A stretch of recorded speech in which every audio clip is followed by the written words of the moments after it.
రకరకాల బానిసత్వాలు. ఈ బానిసత్వ అనుభవం ఎక్కడుందయ్యా అంటే ఐగుప్తులో ఉంది. యోహాను సువార్త 8వ అధ్యాయం 34 చదవండి ఒకసారి. యోహాను సువార్త 8:34 త్వరగా.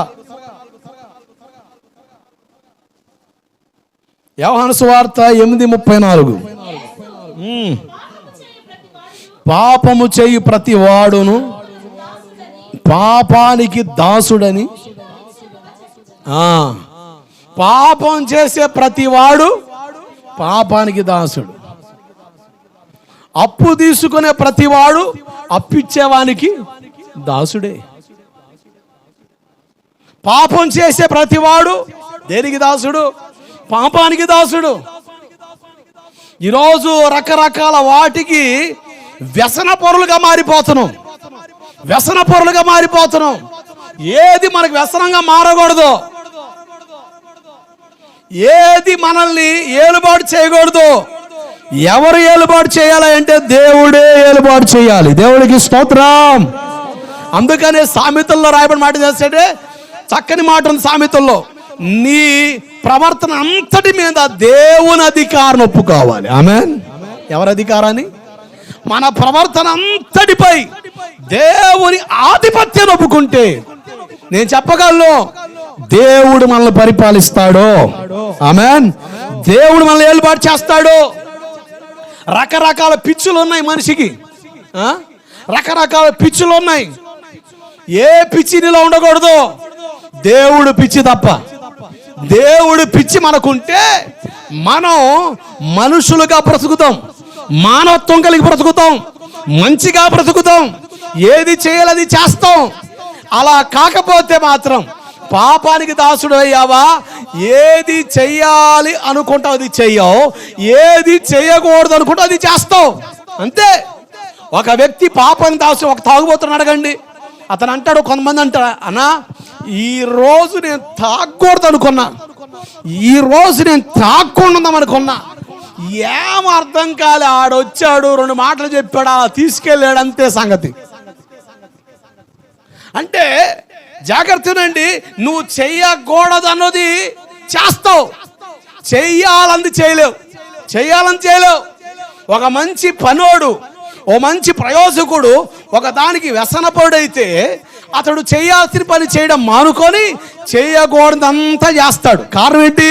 పాపం మనిషిని ఏలుతుంది అని అర్థం. ఈరోజు మనిషి ఏడుతున్నాడు. మీరు రామాపత్రికలో చూడండి, 7వ అధ్యాయంలో పౌలు నెత్తి నోరు కొట్టుకున్నాడు. అయ్యో,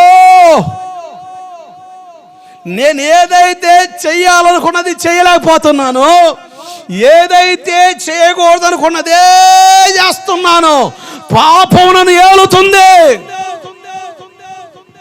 పాపం నిన్ను ఏలితే పాపానికి దాసుడిగా మారిపోతావు. పాపానికి దాసుడిగా మారితే వచ్చే నష్టం ఏంటి తెలుసా? మొదటిగా నువ్వు దేవునికి దూరం అవుతావు, దేవునికి దూరం అయిపోతావు, దేవునికి వేరుగా వెళ్ళిపోతావు, దేవునికి దూరంగా నేర్చుకొని పోతుంది పాపం. పాపనుకున్న బలం అది, పాపనుకున్న శక్తి అది. కనుక పాపము చేత ఎడబడకుండా ఉండాలి అంటే పాపాన్ని మనం జయించే వారిగా మారాలి. దేవుడికి స్తోత్రం కలుగునగాక. అసలు ఏది పాపం కాదు ఏమండి? ఏది పాపం కాదు. ఈరోజు చట్టాలు మారుతున్నా కూడా పాపిష్టి వ్యవహారాలు మానట్లే. ఎన్ని చట్టాలు మారినా మనిషిలో ఉన్న దుర్మార్గత పోవట్లే. దేవుని మందిరానికి వచ్చే ప్రజలను, దేవుని మందిరానికి వచ్చే విశ్వాసులను సేవకుడు ఎలా హెచ్చరించాలో ఒక మాట చూడండి. తిమోతి మొదటి పుస్తకం 5వ అధ్యాయం 20వ వచనం.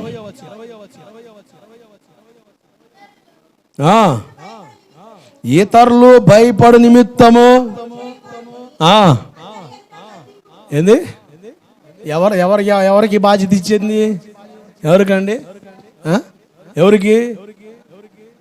పాపం చేసే వారిని, పాపిష్టి వ్యవహారాలు బట్టి మిగతా వాళ్ళు పాడవకుండా ఉండాలంటే సంఘంలో సేవకుడు ఏం చేయాలట? అందరి ఎదుట ఏం చేయాలి? అందరి ఎదుట గద్దించాలి. ఇప్పుడు టీవీ చూసే వాళ్ళు ఉన్నారు, అమ్మా శనివారం ఎందుకు రాలే? నేను చూశాను, టీవీ చూస్తున్నావు లే. నేను పలానా పాదం ఎందుకు రాలే? నేను చూస్తున్నాను, నీ వ్యవహారాలు చేస్తున్నావు, తగాదాలు మారి వ్యవహారాలు చేస్తలే అని చెప్పి మాట్లాడేవాడిని. లేపి మాట్లాడితే అసలు మనిషికి వచ్చినట్టు పొడుచుకొస్తుంది మనకి. ఇదే ఉందా సంఘం? ఈయన పెద్ద పాటరా, ఎక్కడ లేని వాక్యాలని ఈ మనిషి చెప్తున్నాడు. దీనికి మాత్రం డోకాలేదమ్మా. నేను అంటాను, నీకు పరలోకం వద్దంటే అట్టంగా ఏడు. నా మీద కారాలు మిరియాలు నూరు, నా మీద పుస్తకాలు రాయి. నా మీదే కాదు, పాపాల గురించి లోతుగా హెచ్చరించే ప్రతి సేవకునికి సంఘంలో వచ్చే విశ్వాసుల్లో ఎవరికోవాలి కడుపు మండుతూనే ఉంటుంది. అదొక రోగం, అదొక మంట. ఈ మంటకి మేమేం చేసేది లేదు. మేము చెప్పలేదు అనుకో, మేము లెక్క చెప్పాలి. ఒకవేళ అలా చెప్పడం వల్ల నువ్వు మారే పరిస్థితి అనుకో, దేవుడు నన్ను అడుగుతాడే, అలా చెప్పుంటే వాడు మారేవాడురా. నువ్వు చెప్పకుండా వాడిని వెనకలేసుకొత్తివి, వాడు పాడవడానికి కారణం నువ్వే పిన్ని బాబు, నువ్వు నరకని పోదా అంటాడు. ఎవడు లెక్క చెప్పాలి నీకోసం? నేను లెక్క అప్పగించవలసిన వానిగా పనిచేయాలి. దేవుడికి స్తోత్రం కలుగునుగాక. మన ఆదివారం ప్రసంగం ఎంతమంది నచ్చిందంటే, నో మోర్ ప్లీజ్. అమ్మో వచ్చి మొన్న ఆదివారం ప్రసంగం ఎత్తద్దయ్యా, వందనాలు బాబు చాలు. అప్పుడప్పుడు ఒప్పుకుంటాం కానీ పొద్దుమానం వేస్తే మేము ఆడ ఏడ్చేదయ్యా. అంతకాలం చర్చి మారుకుంటాం కానీ, అంతకాలం చర్చి మారుతాం కానీ ఇది ఒకటే ఉందా ఏంది? అలాగే చేసుకో. దేవుడు నిన్ను నాకు అప్పగించాడు, నువ్వు నా కాడ రాకుండా ఎటు తిరిగావు అనుకో, నువ్వు పోయేది నరకానికి. నువ్వు లోతుగా వేరుపారి నాటబడి లోతుగా వేరుపారి ఫలించావా, నువ్వు నిత్య రాజ్య వారసుడుగా మారుతావు. దేవుడికి స్తోత్రం కలుగునుగాక. ఉపశమనం కోసం భక్తి చేసే మహాభక్తులకి నా మనవి ఏంటి?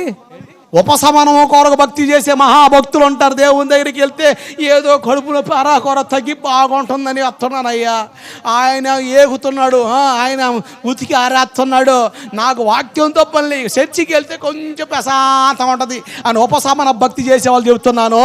నీ భక్తి భౌతికంగా ఉండకూడదు, నిత్య రాజ్యాన్ని స్వతంత్రించుకొని అనుభవాలోనికి రావాలి.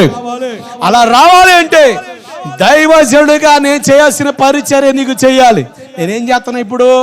వాక్య పరిచర్య చేస్తున్నా, నీకు నేను సేవ చేస్తున్నా, నీకు నేను పరిచర్య చేస్తున్నాను.